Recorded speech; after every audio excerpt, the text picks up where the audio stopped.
వాక్యాన్ని చదువుతున్నాం. ఆదికాండం 1వ అధ్యాయము 27వ వాక్యం.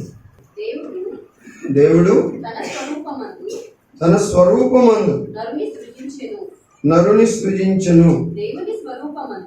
దేవుని స్వరూపమందు వాని సృజించెను.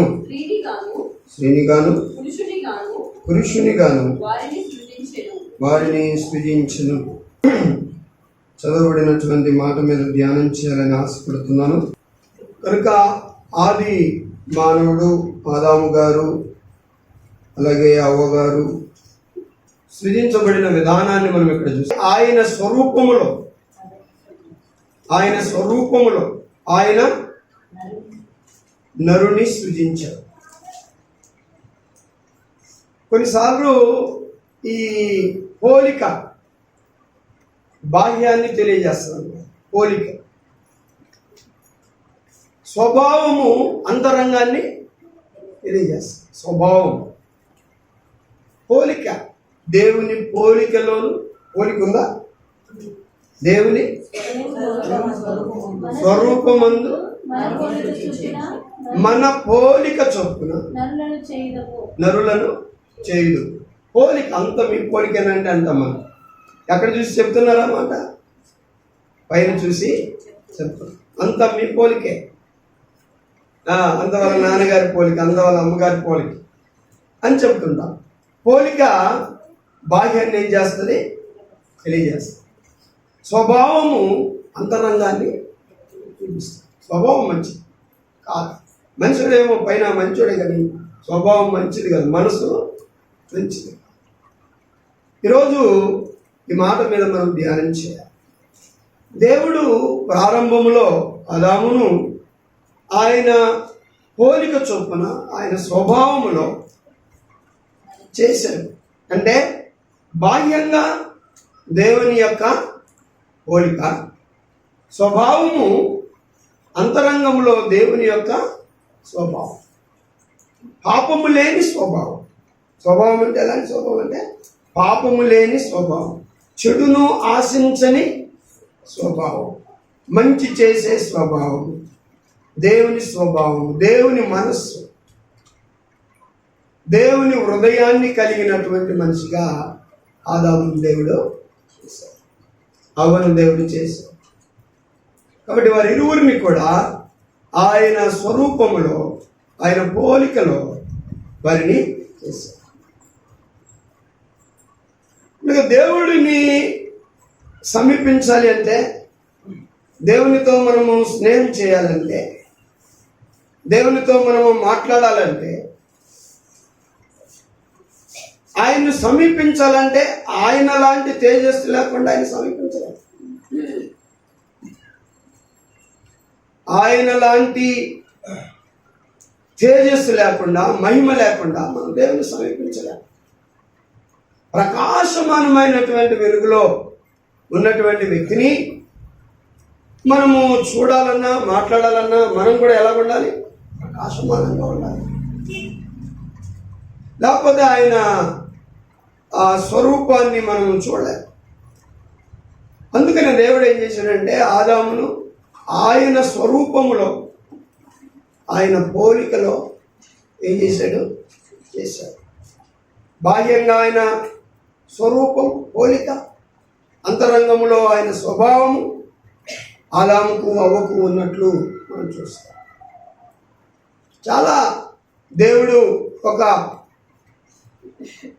శ్రేష్టమైనటువంటి ప్రణాళిక కలిగి, తలంపు కలిగి వారిరువురిని కూడా చేశారు. వారి లాంటి పిల్లలనే, అంటే వారు ఎవరి పోలిక? దేవుని పోలిక. వారు ఎవరి స్వభావము? దేవుని స్వభావం. వారి లాంటి బిడ్డలనే వారు కని ఈ భూమిని నిందించాలన్నది, ఈ భూమిని లోబరుచుకోవాలన్నది దేవుని యొక్క ఉద్దేశం. కానీ దేవుడు ఏదైతే ఉద్దేశించాడో, దేవుడు ఏదైతే ఆశించాడో దానికి భిన్నంగా అపవాది వారిని పడగొట్టినట్టు మనం చూస్తాం. ఆదామును అవ్వను మరి ఇరువురిని కూడా దేవుని పోలిక, దేవుని స్వభావమును చెడగొట్టాలి, పాడు చేయాలి, అని అపవాదం నిర్ణయించుకొని వారిని పడగొట్టి చెడగొట్టినట్లు మనం చూస్తాం. ఆనాటిన అదే నాడు ఆదాము అవ్వలు ఏం పోగొట్టుకున్నారంటే దేవుని స్వరూపాన్ని పోగొట్టుకున్నారు, దేవుని స్వభావాన్ని పోగొట్టుకున్నారు, దేవుని లాంటి అంతరంగ మనస్సును పోగొట్టుకున్నారు, దేవుని బాహ్య పోలికను వారు పోగొట్టుకున్నారు. దేని వలన పోగొట్టుకున్నారు? పాపం వలన. పాపం వలన దేవుని యొక్క పోలిక, దేవుని యొక్క స్వభావము వారు పోగొట్టుకున్నారు, శాశ్వతంగా పోగొట్టుకున్నారు. ఈ రోజున దేవుని చేత చేయబడినటువంటి మనము ఆయన స్వభావం కలిగిన వారమై అంతరంగంలో, ఆయన పోలిక కలిగిన వారమై భాగ్యం మనం ఏం చేయాలి? ఈ లోకంలో బ్రతకాలి. మన చుట్టూ పాపమే, మన చుట్టూ శోధనలే, మన చుట్టూ అన్యాయమే, మన చుట్టూ అక్రమాలే, మన చుట్టూ మంచి అన్నది లేనే లేదు. ఎందుకనగా ఈ లోకంలో మంచి కనబడదు. కనుక దేవుని చేత చేయబడినటువంటి మనము మంచి లేని ఈ లోకములో కలిసిపోకుండా, లోకముతో పాటు మనం కూడా కలిసి సహకరించకుండా మనము సపరేట్గా ఉండాలి, ప్రత్యేకంగా ఉండాలి. ఒకవేళ మనము ప్రత్యేకంగా ఉండకపోతే ఈ లోకములో ఉన్నదానికి మనము బానిసలమైపోయినప్పుడు, పాపము చేసినప్పుడు, శోధించబడినప్పుడు ఆదాము వలనే మనం కూడా ఏమైపోతామంటే మన యొక్క బాహ్య పోలికలు, మన అంతరంగ దైవ స్వభావాన్ని మనం ఏం చేస్తాం? పోగొట్టుకుంటాం. కనుక ఎప్పుడైతే ఆదాము బాహ్యంగా తన యొక్క పోలికను, అంతరంగికంగా తన స్వభావాన్ని పోగొట్టుకున్నాడో దేవుడు తనతో స్నేహం చేయడానికి ఇష్టపడలేదు. దేవుడు తనతో ఉంచుకోవడానికి కూడా ఆదామును ఇష్టపడలేదు. దేవుడు ఆదాముతో మాట్లాడడానికి కూడా ఇష్టపడలేదు. చూసారా ఎంత భయంకరంగా ఆదాము చేసుకున్నాడు? దేవునితో ఉండడానికి కానీ, దేవునితో సహవాసం చేయడానికి కానీ, దేవునితో మాట్లాడడానికి కానీ దేవుడు ఇష్టపడలేదు. వెంటనే ఆదామును అవ్వను ఆ తోటలో నుండి ఏం చేశాడు? ప్రభు గెంటి పడేశాడు. ఏదేను దేవుని సన్నిధి అనుకోండి, దేవుని సహవాసం అనుకోండి. ఏ దేవుని సహవాసములో ఎదుగుచున్నవారు, ఏ దేవుని సన్నిధిలో ఎదుగుచున్నవారు ఎప్పుడైతే పాపము వలన బాహ్యంగా వారి యొక్క పోలిక, దైవ పోలిక, అంతరంగికంగా వారి యొక్క దైవ స్వభావాన్ని వారు పోగొట్టుకున్నారో దేవుడు వారితో స్నేహం చేయడానికి, మాట్లాడడానికి, ఉండడానికి ఇష్టపడకుండా వారిని గెంటి వేస్తారు. దేవుని బిడ్డలారా, ఆదాము పోగొట్టుకున్న ఆ పోలిక, ఆ స్వభావం నోహు కాలము వరకు అది వారిని వెంటాడుతూనే ఉన్నాడు. దేవుడు చూసినప్పుడు లోకంలో మంచివాడు ఒక్కడు లేడు, అందరూ చెడిపోయారు. నీతిమంతుడు ఒక్కడు కూడా లేడు. అందరూ కూడా దేవుని సన్నిధి నుండి బయటకు వచ్చిన ఆదామును పోలి, అతని స్వరూపాన్ని పోలి, పాపపు నైజం, సాతాను నైజం కలిగి దేవునికి వేదన, బాధ, దేవునికి విరోధంగా కీడు చేయటం, పాపము చేయటం, దేవునికి దూరం అవటం, ఇలాంటివి చేసుకుంటూ వస్తున్నాడు మనిషి. కనుక ఆయన చూసినప్పుడు 6వ అధ్యాయంలో ఏమంటారు? 9వ వాక్యం చూద్దాం. నోవహు వంశావళి ఇదే. నోవహు నీతిపరుడును తన తరములో నిందారహితుడునై ఉండెను. కాబట్టి నోవహు నీతిపరుడు, తన తరములలో నిందారహితుడునై. 6:5 చదువుదాం.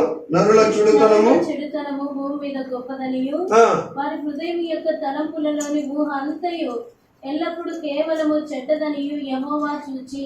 కాబట్టి నరుల హృదయము చెడ్డది, వారి తలంపులలోని ఊహ కేవలము చెడ్డది. ఈరోజు మన ఊహలు ఎలాగుంటున్నాయి, మన తలంపులు ఎలాగుంటున్నాయి, ఆదాము మొదలుకొని నోవహు కాలం వరకు వారి ఆలోచనలన్నీ దేవునికి విరోధంగా ఉన్నాయి. వారి నడవడికలు దేవునికి వేదన బాధను కలిగిస్తున్నాయి. వారి క్రియలు దేవుని ఎదుట సరైనవి కావు. వారందరూ చెడిపోయారు. విచ్చలవిడిగా దేవుని భయము, దేవుని భక్తి, దేవుని యొక్క భక్తి లేకుండా వారు తిరిగారు. కాబట్టి అటువంటి వారిని దేవుడు ఆ రోజు ఆదామును తన సముఖము నుండి గెంటివేయటమే కాదు, కానీ ఈరోజు ఆదాము మొదలుకొని నోవహు కాలం వరకు కూడా ఉన్న దేవునికి విరోధముగా పాపము చేసిన వారందరినీ కూడా తుడిచివేయాలనుకుంటున్నారు. ఏం చేయాలనుకుంటున్నారు? తుడిచి 13వ వాక్యం చదువుదాం. సమస్త శరీరుల మూలముగా భూమి బలత్కారముతో నిండి ఉన్నది గనుక నా సన్నిధిని వారి అంతము వచ్చి ఉన్నది. ఇదిగో వారిని భూమితో కూడా నాశనము చేయుదును. భూమితో కూడా నేనేం చేస్తాను? నాశనం చేస్తాను. కనుక దేవుడు ఎప్పటికీ పాపిని సహకరించాడు, పాపిని ఇష్టపడాడు. పాపి యొక్క స్వభావాన్ని మార్చుకోవాలి, పాపి యొక్క నడవడిక క్రియలు మార్చుకోవాలన్నదే దేవుని యొక్క ఇష్టం. కానీ నువ్వు ఎప్పుడూ పాపంలోనే కంటిన్యూ అవుతా ఉండు, నేను నీకు తోడుగా ఉంటానని ఎప్పుడు అనలేదు దేవుడు. ఒక వ్యక్తి పాపములోనే కంటిన్యూ అయినప్పుడు, నడుచుచూ ఉన్నప్పుడు దేవుని భయం లేని వ్యక్తి అని అనుకోవాలి. దేవుని భయం ఉన్నవాడు ఎప్పుడు కూడా పాపములో కొనసాగించాడు జీవితాన్ని. పాపమును విడిచి పరిశుద్ధంగా తన జీవితాన్ని కాపాడుకుంటాడు. కనుక నోవహు కాలంలో ఉన్న జనమునంతటిని కూడా దేని ద్వారా విడిచివేశాడు ప్రభు? జలప్రలయము ద్వారా ఆయన అందరినీ కూడా నాశనం చేశాడు. ఎందుకంటే ఆయన పోలికను పోగొట్టుకున్నవారు, ఆయన స్వభావమును పోగొట్టుకున్నవారు వీరందరూ. కాబట్టి ఆయన వారందరినీ కూడా భూమి మీద పాపి అనేవాడు ఒక్కడు కూడా లేకుండా ఏం చేశాడు? విడిచివేశాడు. ఆదాము తన కుటుంబం, నోవహు తన కుటుంబం మాత్రమే మిగిలింది. కానీ మరలా నోవహు కుమారుల నుండి మెల్లమెల్లగా పాపము, షేము, హాము, యాపేతు అనే 3 కుమారుల ద్వారా మరలా లోకము విస్తరించింది, జనము విస్తరించింది. కాబట్టి ఇవన్నీ మనం చూసినప్పుడు దేవుడు అప్పటికి ప్రారంభానికి ఇప్పటికి పాపం అంటే ఆయన ఇష్టపడదు, పరిశుద్ధతనే ఇష్టపడదు. అందుకని దేవుని పిల్లలమైనటువంటి మనము ఏం చేయాలంటే, ఒకప్పుడు పాపులము మనం, దేవుని యొక్క స్వరూపాన్ని పోగొట్టుకున్న వాళ్ళం, దేవుని యొక్క స్వభావాన్ని పోగొట్టుకున్న వాళ్ళం, దేవుని ఎప్పుడు చూడలేని వాళ్ళం, దేవునితో మాట్లాడలేని వాళ్ళం, దేవుని దగ్గరికి రాలేని వాళ్ళము, దేవుని కలుసుకోలేని వాళ్ళము. దేవా నేను కష్టంలో ఉన్నాను, నాకు సహాయం చేయమని మనం అడగడానికి యోగ్యత లేని వాళ్ళం. అలాంటి స్వరూపాన్ని, అలాంటి స్వభావాన్ని పోగొట్టుకున్నటువంటి మన కొరకు తిరిగి యేసుక్రీస్తు ప్రభువు ద్వారా ఆ స్వరూపాన్ని, ఆ స్వభావాన్ని మనకివ్వడానికి తండ్రి అయిన దేవుడు ప్రభువును పంపాడు. మనం కొలస్సీ పత్రిక 1వ అధ్యాయం 15వ వాక్యాన్ని చదివితే, ఆయన అదృశ్య దేవుని స్వరూపి అయి సర్వ సృష్టికి ఆది సంభూతుడై ఉన్నాడు. ఎవరి గురించి చెబుతుంది ఇక్కడ లేఖనం? ఎవరి గురించి అండి? యేసుక్రీస్తు ప్రభు గురించి. యేసుక్రీస్తు ప్రభు ఎవరి స్వరూపము? అదృశ్య దేవుడు ఎవరు? తండ్రి అయిన దేవుడు. వింటున్నారా? అదృశ్య దేవుడు ఎవరు? తండ్రి అయిన దేవుడు. తండ్రి అయిన దేవుని స్వరూపము ఇలాగుంటుందని మనం బైబిల్లో ఎక్కడ చూడలేము. ఇంతే, తండ్రి అయిన దేవుని స్వరూపం ఇలాగుంటుంది అని ప్రత్యేకంగా మనం ఎక్కడ చూడలేదు. ఎందుకు అంటే ఈవెన్ పరిశుద్ధ గ్రంథములో కూడా ఆయన నిజ స్వరూపాన్ని వివరించగలిగిన మాటలు లేవు. ఆయనని ఎవరు చూడలేరు. ఆయన మహిమ, ఆయన తేజస్సు, ఆయన గొప్పతనం ఎవరు కూడా ఈ లోకంలో చూడరు. ఆయన స్వరూపం అలాంటిది, ఆయన స్వభావం అలాంటిది, ఎవరు కూడా చూడలేదు. అందుకనే ఆయన స్వరూపాన్ని గురించి ఎక్కడ చూడలేము. పరిశుద్ధంగా ఏదో ముఖం చూశారు, ఏదో వెనక భాగం చూశారు, ఏదో నీడ చూశారు, ఒక వృద్ధుణ్ణి చూసాము, ఒక తెల్లని బట్టలు కట్టుకున్న వ్యక్తిని చూసాము, ఇలాంటివే చూస్తాం. కానీ ఆయన నిజ స్వరూపాన్ని ప్రత్యేకంగా వివరించి చెప్పినటువంటి మాటలు మనం చూడాలి. అందుకని యెషయా తన గ్రంథంలో ఇలా చెప్తారు. యెషయా గ్రంథంలో యెషయా భక్తుడు 40వ అధ్యాయంలో 18వ వాక్యం చదువుదాం. మీరు ఎవరితో దేవుని పోల్చుదురు? మీరు దేవుణ్ణి ఎవరితో పోల్చుదురు? ఏ రూపమును ఆయనకు సాటి చేయగలరు? ఏ రూపమును ఆయనకు సాటి చేయగలరు? 25వ సమానుడవని, నీవితనితో సమానుడవని, మీరు నన్నెవనికి సాటి చేయుదురు? మీరు నన్ను ఎవరికి సాటి చేయుదురు అని పరిశుద్ధుడు అడుగుచున్నాడు అని పరిశుద్ధుడు. కనుక ఎవరికి సాటి చేయాలి, ఎవరితో పోల్చాలి? ఆయన పోలిక ప్రత్యేకం, ఆయన స్వభావం ప్రత్యేకం, ఆయన మహిమ ప్రత్యేకం. ఆయనలాగా ఎవరు కూడా ఈ లోకంలో లేరు. అందుకని ఆయన్ని ఎవరు చూడలేరు. ఆయన కనిపించని దేవుడు, అదృశ్యుడైన దేవుడు. కాబట్టి ఆయన చూసి ఎవరు కూడా బ్రతకలేడు. కాబట్టి అటువంటి దేవుడు ఆయన మహిమను వివరించడానికి, ఆయన స్వరూపాన్ని వివరించడానికి, ఆయన అంతరంగ స్వభావాన్ని వివరించడానికి ఈ లోకంలో ఎన్ని కోట్ల సంవత్సరాలు దైవజనులు చెప్పినా సరిపోదు. ఎన్ని వేల లక్షల దైవజనులు, దైవ పెద్దలు చెప్పినా చెప్పలేరు. వారి వల్ల కాదు. ఎందుకంటే ఆయన అంత మహిమ కలిగినది. అందుకనే మనము యాహ్వే అనేటువంటి పేరు, యెహోవా పేరు, దాన్ని ఒరిజినల్ హిబ్రూలో ఈ యొక్క పదము, it is impossible to proclaim that name. ఆ పేరును మనము వివరించడానికి, చెప్పడానికి అది ఇంపాసిబుల్, అది చాలా కష్టము. ఇంకోటి అంటాడు, అది మీరు ఉచ్చరించడానికి యోగ్యులు కాదు. ఆ పేరును, యాహ్వే అనేటువంటి ఆ పేరును ఒరిజినల్ హిబ్రూలో దాన్ని పలకడం కూడా చాలా కష్టం. దాన్ని ఆ పేరును ఉచ్చరించడానికి కానీ, ఆయన పేరుని చెప్పడానికి కానీ మీకు అర్హత లేదు, యోగ్యత లేదు. అంత పరిశుద్ధుడు ఆయన. అందుకనే శరాపులు ఉన్నాయి, ఆయన యెహోవా పరిశుద్ధుడు, యెహోవా పరిశుద్ధుడు, యెహోవా పరిశుద్ధుడు. పరిశుద్ధుడే ఆయన. కాబట్టి నిత్యము పరిశుద్ధుడు పరిశుద్ధుడు అని పొగడబడుచున్నాడు. ఆయనకు పైగా శరాపులు, యెషయా గ్రంథం 6వ అధ్యాయంలో ఆయనకు పైగా శరాపులు నిలిచి ఉండిరి. ఒక్కొక్కరికి 6 రెక్కలుండెను. ప్రతివాడు 2 రెక్కలతో తన ముఖమును, రెండిటితో తన కాళ్ళను కప్పుకొనుచు రెండిటితో ఎగురుచుండెను.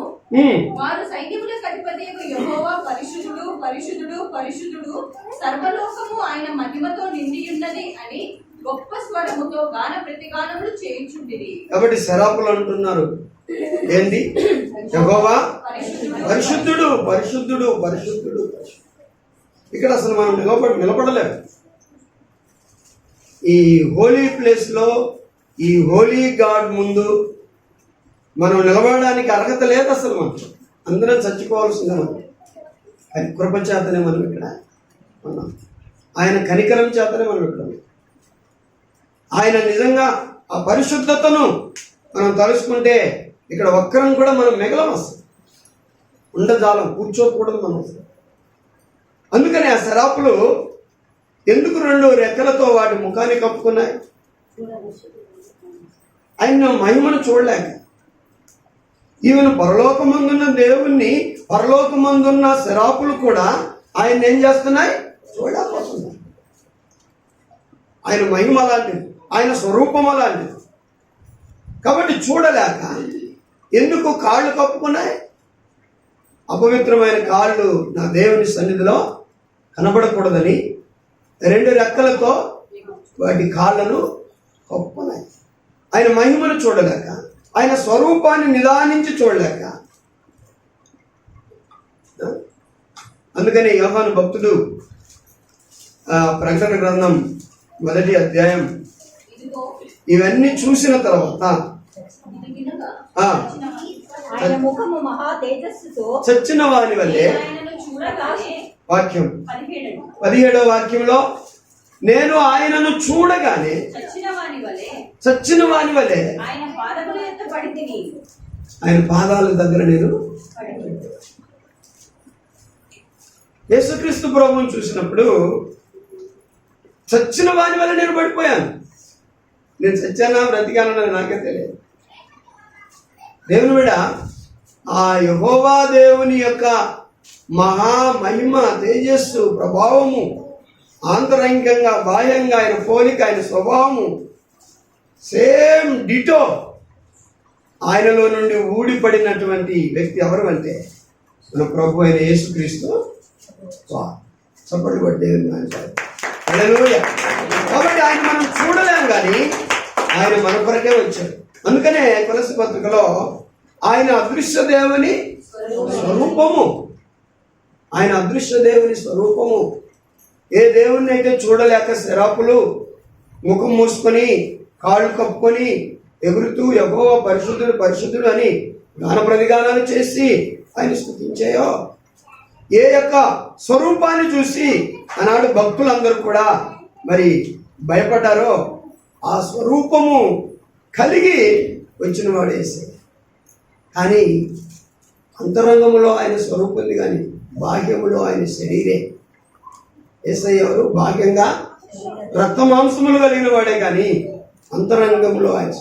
ఎందుకు ఆయన వచ్చాడు అంటే, ఆదాము కాలము నుండి మనము పోగొట్టుకున్న ఆయన స్వరూపాన్ని, ఆయన పోలికను దేవుడు మరలా మనకు ఇవ్వడానికి దేవుని పోలిక అయినటువంటి యేసుక్రీస్తు ప్రభువారు ఈ లోకానికి.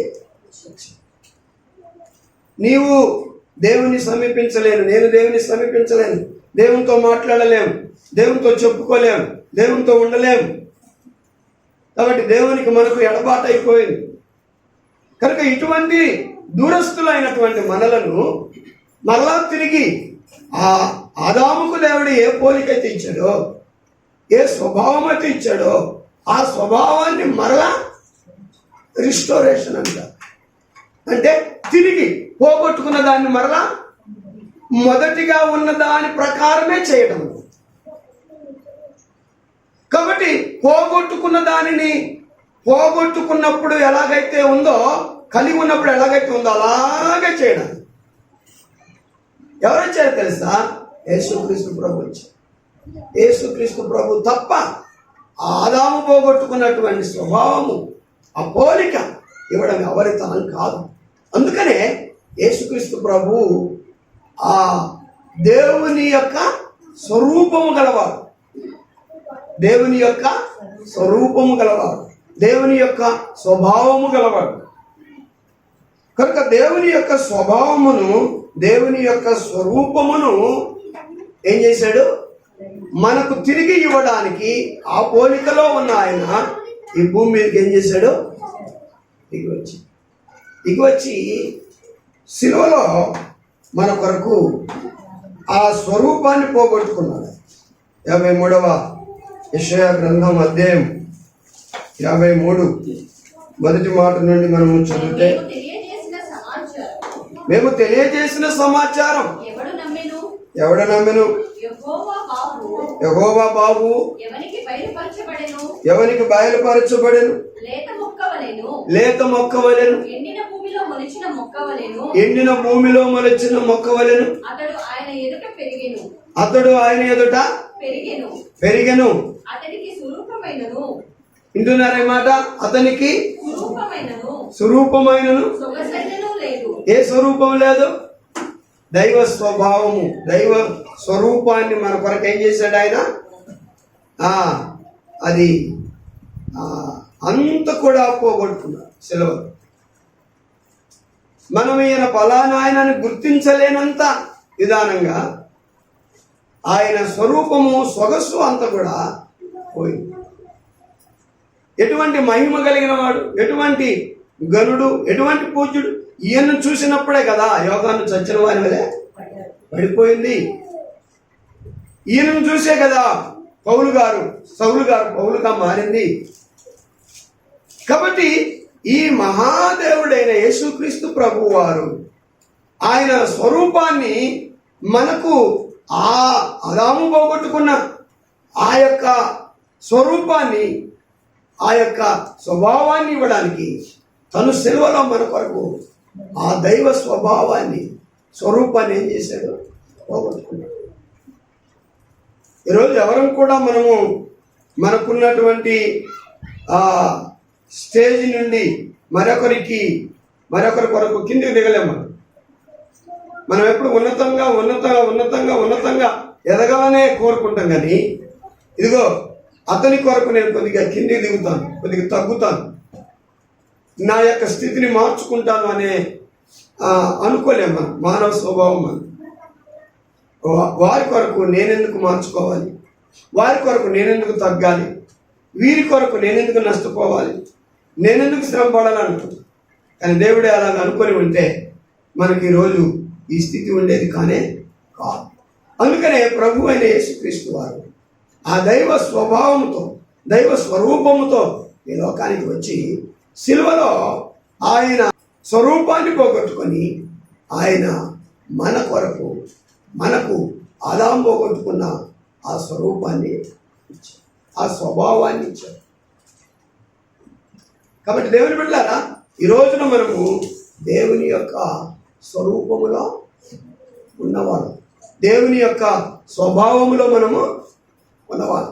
రక్షించబడిన బిడ్డలంటే దేవుని పిల్లలు. వారు దేవుని స్వభావంలో ఉండాలి, వారు దేవుని స్వరూపంలో ఉండాలి.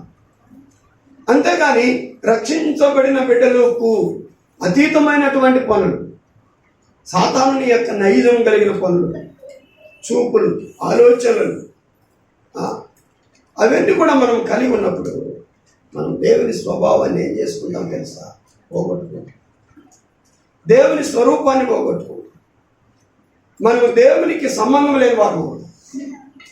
ఎంత నలిగి విరిగి సిలువలో నీ కొరకు బలి అయిన ఆ ప్రియ ప్రభువు నీకు తిరిగి ఆ స్వభావాన్ని నీకు అనుగ్రహించాడు, ఆ స్వరూపాన్ని నీకు అనుగ్రహించాడు. కాబట్టి ఆ యొక్క నీ స్వరూపాన్ని తిరిగి పొందుటలో ఆ త్యాగం చూడు, ఆ యాగం చూడు, ఆ శిలువ వేదన చూడు. కాబట్టి అది చూచి నీ యొక్క భాగ్య పోలికను నువ్వెప్పుడు కూడా ఏం చేసుకోకూడదు, దేవునికి విరోధంగా మార్చుకో. నీ అంతరంగ స్వభావము దేవునికి విరోధంగా ఉండదు. దేవుని పోలికలో నీవు ఉండాలి, దేవుని స్వభావం కలిగి మనము ఉండాలి. ఎందుకంటే మనం రక్షించబడిన బిడ్డలు. నీ చేతితో కానీ, నీ కంటితో కానీ, నీ చెవితో కానీ, నీ కాలుతో కానీ, నీ మనస్సుతో కానీ, నీ హృదయంతో కానీ దేవుని స్వభావములో, దేవుని పోలికలో ఉన్న నీవు, రక్షించబడిన నీవు ప్రాణం పోయినా ఎటువంటి కార్యం చేయలేవు దేవునికి విరోధంగా. ఎందుకంటే నీ పోలిక ఆయన పోలిక, నీ స్వభావము ఆయన స్వభావం. కనుక ఆయన ఎప్పుడు కూడా కీడు చేయడు కనుక నువ్వెప్పుడు కూడా కీడు చేయవు. ఆయన ఎప్పుడు పాపం చేయడు కనుక నువ్వెప్పుడో పాపం చేయవు. ఆయన ఎప్పుడు చెడుకు మనసునివ్వడు కనుక నువ్వెప్పుడు కూడా చెడుకు మనసునివ్వవు. ఈరోజు చెడుకు మనసుని ఇస్తున్నావంటే, పాపం చేస్తున్నావంటే, పాపం తలపెడుతున్నావంటే నీవు ఇంకా దేవుని స్వభావంలోనికి రాలేదు, ఇంకా దేవుని పోలిక లేదు నీకు. నీవు నటిస్తున్నావంటే, నేను నటిస్తున్నాను కనుక దేవుని పిల్లలని చెప్పుకోవడానికి ఒక అర్హత ఉండాలి. మనం దేవుని బిడ్డలు అని చెప్పుకోవడానికి ఒక అర్హత ఉండాలి. దేవుని పిల్లలు ఏమాత్రం కూడా ప్రాణం పోయిన ఏం చేయలేదు, దేవునికి విరోధంగా జీవించలేదు. అందుకనే 1 యోహాను పత్రికలో యోహాను భక్తులు దేవుని పిల్లల గురించి ఇలాగ రాస్తారు.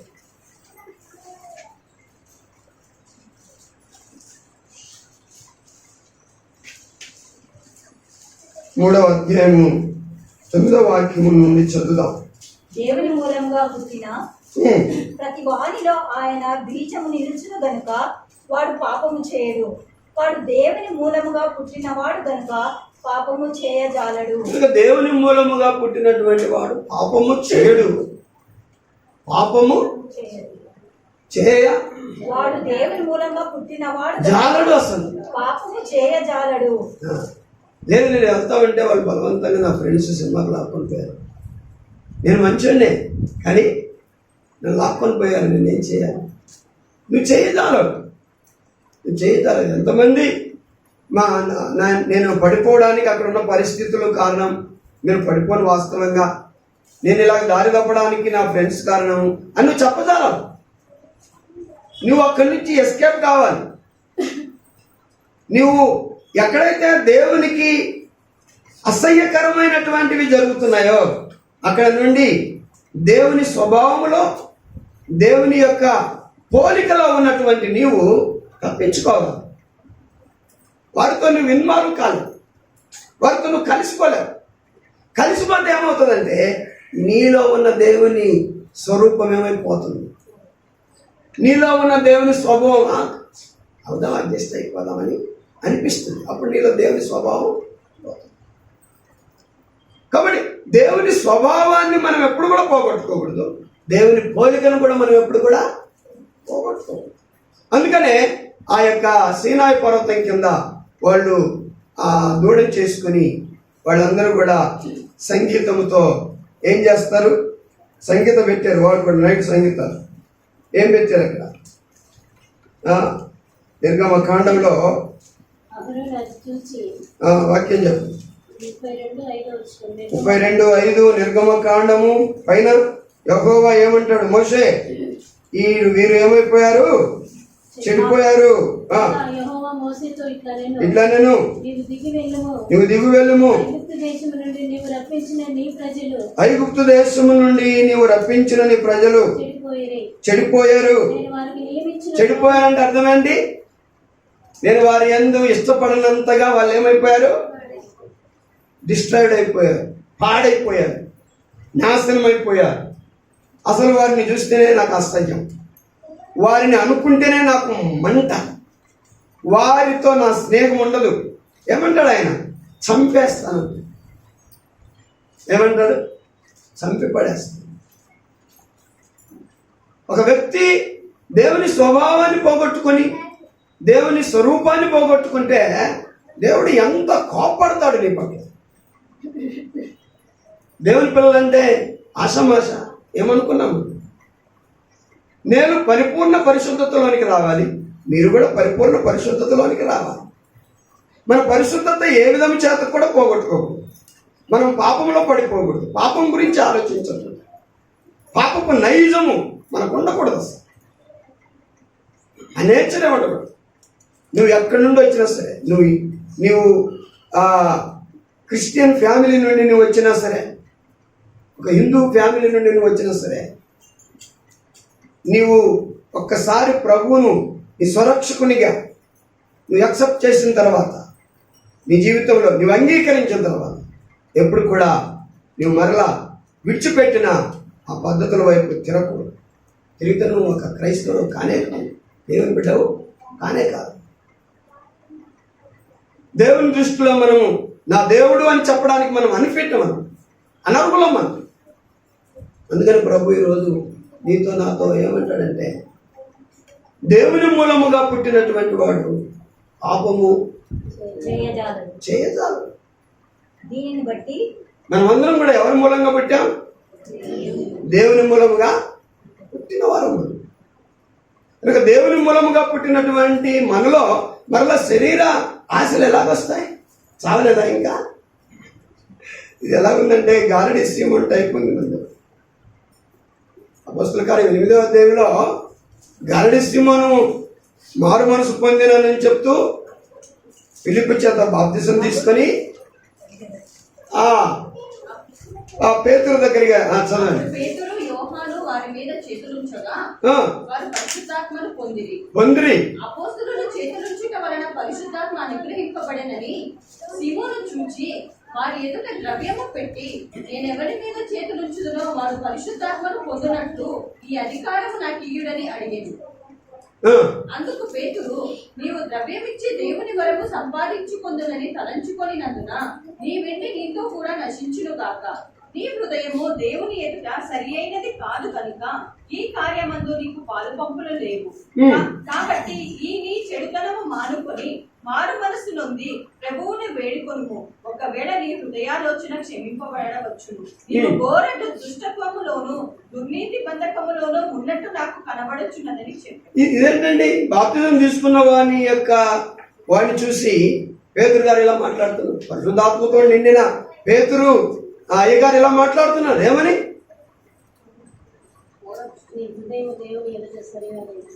నీ హృదయం దేవుని ఎదుట సరిగా లేదు. ఇంకా ఈరోజు మనతో అంటాడా దేవుడు అన్నమాట? అవునయ్యా, నేను బాహ్యంగా అలా కనబడుతున్నాను కానీ నా హృదయం నీ ఎదుట సరైనదిగా లేదు. ఈరోజు నన్ను నిలదీయడానికి నీకు అధికారం ఉంది, నన్ను గద్దించే అధికారం ఉంది, నన్ను శిక్షించే అధికారం ఉంది. అందుకే కదా దావీదు, నన్ను హిమం కంటే తెల్లగా కడుగయ్యాలి.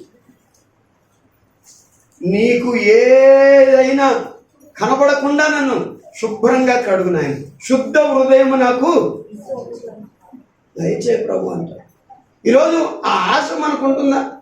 నేను పవిత్రుడని కావాలి, నేను పవిత్రురాలను కావాలి, నేను పరిశుద్ధంగా ఉండాలి, నేను పవిత్రంగా బ్రతకాలి, నా దేవుడిని యొక్క స్వరూపాన్ని నేను పోగొట్టుకోకూడదు, నా దేవుడు నాకు ఇచ్చిన స్వభావాన్ని పోగొట్టుకోకూడదు.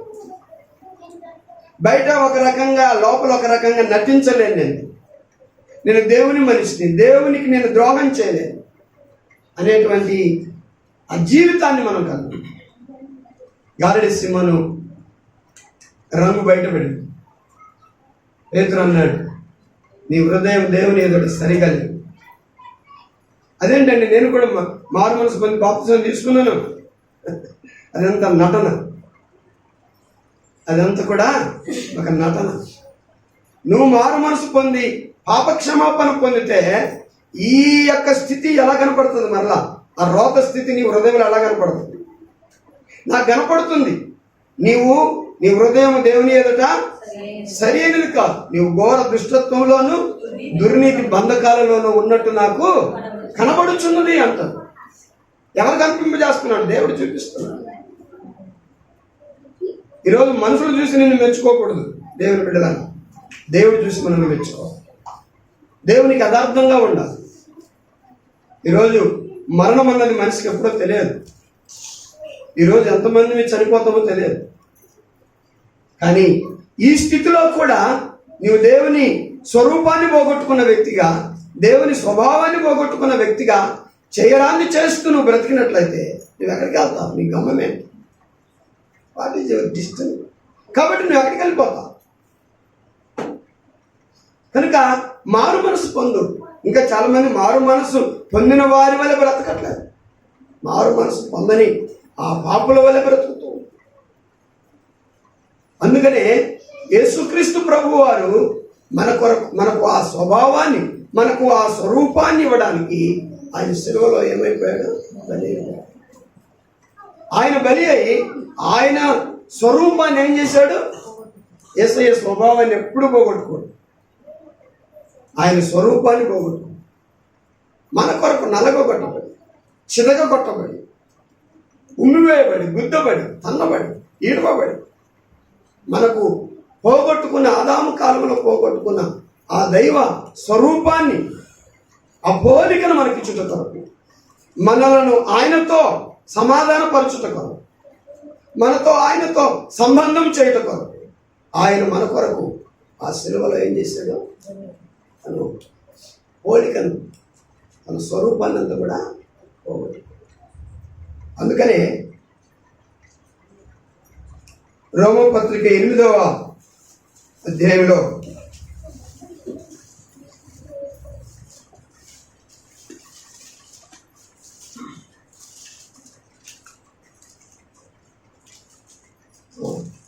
29వ వాక్యం చదవండి.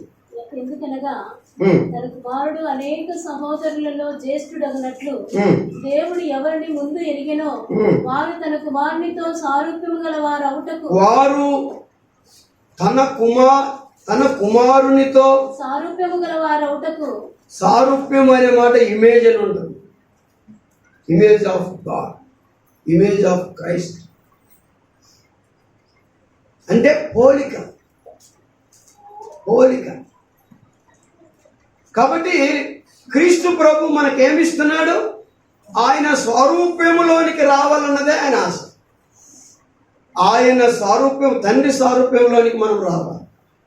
కుమారుడు అయిన యేసయ్య తండ్రి స్వరూప్యము ఎవరిది? యేసయ్యది కాదా? ఆయన అదృశ్య దేవుని స్వరూపి కాదా? అది ఎవరి స్వరూపము? అది ఎవరి పోలిక? దేవుని పోలిక. మనం క్రీస్తు పోలికకు వస్తే తండ్రి పోలికకు వచ్చినట్లే కదా, తండ్రి స్వభావములకు వచ్చినట్లే కదా. అందుకనే ఇక్కడ ఏం రాయబడింది?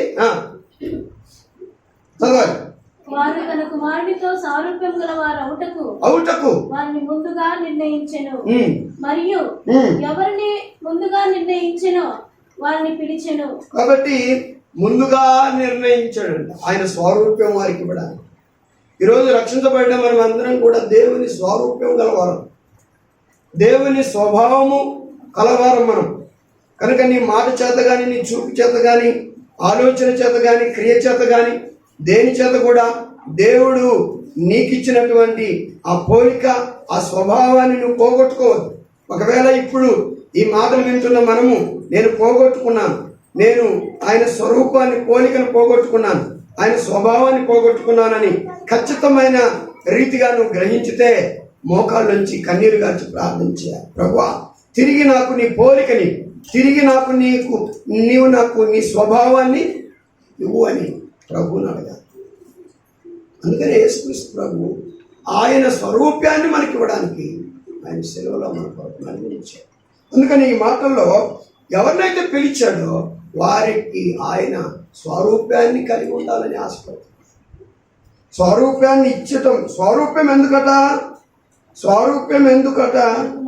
చివరి వాక్యం 30వ వాక్యములు. మరియు ఎవరిని ముందుగా నిర్ణయించెనో వారిని పిలిచెను, ఎవరిని పిలిచెనో వారిని నీతిమంతులుగా తీర్చెను, ఎవరిని నీతిమంతులుగా తీర్చెనో వారిని మహిమపరిచెను. మహిమ కొరకు మనకు ఆయన స్వరూప్యాన్ని, ఆయన స్వభావాన్ని దేవుడు ఇచ్చాడు. మనల్ని ఎందుకు పిలిచాడు? ఆయన మహిమ కొరకు, గ్లోరీ కొరకు పిలిచాడు.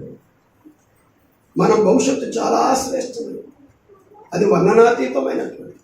అందుకొరకు దేవుని బిడ్డలమైన మనము, దేవా ఈరోజు నా యొక్క పోలిక నీ పోలికేనా, నా స్వభావం నీ స్వభావమేనా, నేను ఈ లోకంతో అడ్జస్ట్ అవుతున్నాను, కాంప్రమైజ్ అవుతున్నాను, ఈ లోకంతో నేను కలిసిపోతున్నాను. లేదు ప్రభువా, నీకు నేను ఎప్పుడు కూడా విడిచిపెట్టను, నీకు విరోధమైనది ఏది కూడా నేను చేయగలను. ఇక్కడ కొండ కింద వీళ్ళందరూ కూడా ఏం చేశారు? సంగీత పార్టీ పెట్టుకుని ఎగురుతూ, గంతులు వేస్తూ, ఈలలేస్తూ, నాట్యం ఆడుతూ, బరులు ఇచ్చుకుంటూ, తినటమైనా తాగుచు ఏం చేస్తారు? ఇక తిని త్రాగి ఏం చేస్తున్నారంట? మర్నాడు వారు ఉదయమున లేచి దహన బలులను సమాధాన బలులు అర్పించిరి. అప్పుడు జనులు తినుటకును త్రాగుటకును కూర్చుండి ఆడుటకు లేచిరి. ఆడటం అంటే డ్యాన్స్ అన్న ఎంత భయంకరంగా ఉందంటే, ఏమండి మీరు మమ్మల్ని గద్దించొద్దంటారు. గద్దించకపోతే ఈ బ్రతికేంటి? దరిద్ర బ్రతుకు. దేవుడేమో గద్దించమంటారు, గద్దిస్తే మర్యాద ఉండదని అంటారు. ఇక్కడ దేవునికి గద్దించబడేవారు కావాలి, ఆయన గద్దింపుకు లోబడేవారు కావాలి, వారి బ్రతుకు మార్చుకునేవారు కావాలి, నటించేవారు ఆయన కాస్తుంది. చాలామందిని ఈరోజు మీరు మనలో చాలామంది, చాలా సంఘాలు ఆయన స్వరూపాన్ని ఏం చేశాయి? ఆయన పోలికలు పోగొట్టుకున్నారు, ఆయన స్వభావాన్ని కూడా పోగొట్టుకున్నారు. ఆయన లాంటి ఆలోచనలు లేవు, ఆయన లాంటి చూపులు లేవు, ఆయన లాంటి నడవడిక లేవు, ఆయన లాంటి మాటలు లేవు. అందుకనే మనం ఏం చేయాలంటే ఆ రీతిగా ఉండాలి. అందుకనే 5వ అధ్యాయం మత్తయి సువార్తలో ఒక మాట అంటారు. 5వ అధ్యాయం మత్తయి సువార్తలో ఒక మాట యేసయ్య అంటారు. 29వ వాక్యం చదవాలి. నీ కుడి కన్ను నిన్ను అభ్యంతరపరిచిన ఎడల దాన్ని పెరిగి నీ యొద్ద నుండి పారవేయము.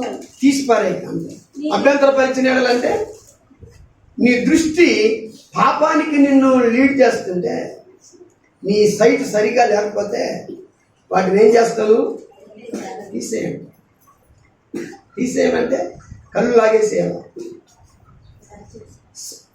Set right your sight. నీ చూపును సరి చేసుకో.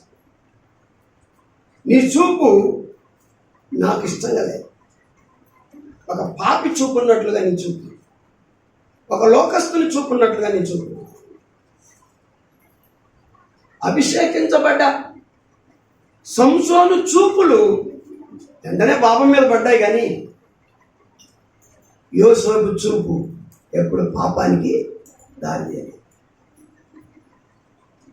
అభిషేకించబడ్డాడు సంసోను, దెలీలాను చూసిన వెంటనే పడిపోయాడు. కానీ యోసేపు చూపు, యోసేపు అసలు చూడలేదంట. ఎవరు చూశారు? ఎవరు చూస్తున్నారు? అసలు పరిశుద్ధుడు ఎప్పుడు సైలెంట్గానే ఉంటాడు. ఒకసారి చూస్తే బై మిస్టేక్ ఏదో చూశాను నడుస్తూనే ఉంటాడు. కానీ ఎవరు చూస్తున్నారంటే మాటిమాటికి అతన్ని బుద్ధిపర భార్య చూస్తాడు. పదే పదే చూస్తా ఉంది. అంటే ఆమెలో ఆ పాపం ఉంది, కానీ యోసేపులో ఏం చేశాడు? యోసేపు ఆ ఇంటినే వదిలేసి నీకు ఒక నమస్కారం తల్లి, నేను ఇంట్లో ఉండలేను, నా దేవునికి విరోధంగా నేను ఎలాగా పాపం చేస్తాను, చెడ్డ కార్యము చేస్తాను. ఈరోజు చెడును అసహించుకో, పాపాన్ని ద్వేషించు, పవిత్రతను నువ్వు ఎక్కువగా డెవలప్ చేసుకో, క్రీస్తుకు దగ్గరగా ఉండు. నీకు కీడు అన్నది, నష్టం అన్నది ఎప్పుడు నీ లైఫ్లో చూడలేదు. ఆయన ఒక్కసారి నిన్ను దీవించాడంటే అందరూ పైకెత్తి చూడాల్సిందే, అంతగా దీవిస్తారు. అందుకే కదా యోబును తూర్పు దేశంలో ఎవరికి లేనంత ఆశీర్వాదాన్ని ఇచ్చి టాప్ లెవెల్లో నిలబెట్టాడు దేవుడు. ఈరోజు నువ్వు ఆశీర్వాదం కావాలనుకుంటున్నావు, కానీ పాపాన్ని వదలట్లేదు, అపవిత్రత వదలట్లేదు. అందుకని దేవుడు బిడ్డ, నీ కన్ను నిన్ను అభ్యంతరపరిస్తే కన్నును తీసే, సైట్ మార్చుకో, కలజోడు మార్చుకోలేదు కాదు, చూపు మార్చాలి, చూపు విధానం. ఒక స్త్రీని మోహం చూపుతో చూస్తున్నావా? ఒక పురుషుని మోహం చూపుతో చూస్తున్నావా? ఏదో మొబైల్లో నీకు కొన్ని అశ్లీల దృశ్యాలను చూసేటువంటి అలవాటు ఉందా? లేకపోతే ఇంకా దేవునికి విరోధమైనటువంటి వాటిని చూసే అలవాటు ఉందా? లేదు. నీ చూపు సరిగా లేదు దేవుని. దాన్ని ఏం చేయాలి? నువ్వు నీ కుడి కన్ను నిన్ను అభ్యంతరపరిచిన ఎడలా దాన్ని పెరిగి నీ యొద్ద నుండి పారవేయము. నీ దేహమంతయు నరకములో పడవేయబడకుండా నీ అవయవములలో ఒకటి నశించుట నీకు ప్రయోజనకరం కదా. సెట్ చేసుకో. ఆత్మీయుడిగా నువ్వు బ్రతకాలి, ఆత్మీయురాలుగా నువ్వు బ్రతకాలి, దేవుని పోలికలో ఉండాలి, దేవుని స్వభావంలోనూ ఉండాలి. అంటే నువ్వు సరి చేసుకో. అలాగే చూస్తాను, అలాగే నడుస్తాను, అలాగే చేస్తుంటాను, ఇక లైఫ్లో రొటీన్ ఇది, నేను ఎప్పుడు మార్పు పొందను అంటే నువ్వు గ్యారెంటీ నాకంటే గ్యారెంటీ నాకు. అందువరకు నీ అంతరంగ స్వభావము దైవ స్వభావం కావాలి, నీ బాహ్య పోలిక దేవుని పోలిక కావాలి. అప్పుడే నేను దేవుని బిడ్డలను అవుతాము, దేవునికి సన్నిహితులం అవుతాము, ఆయనతో మాట్లాడతాము, ఆయన చూస్తాము, ఆయన దీవెనలు పొందుకుంటాము, ఆయన దృష్టిలో బలవంతులు. అలాంటి కృప దేవుడు మనందరికీ ఇచ్చును గాక. ఆమేన్.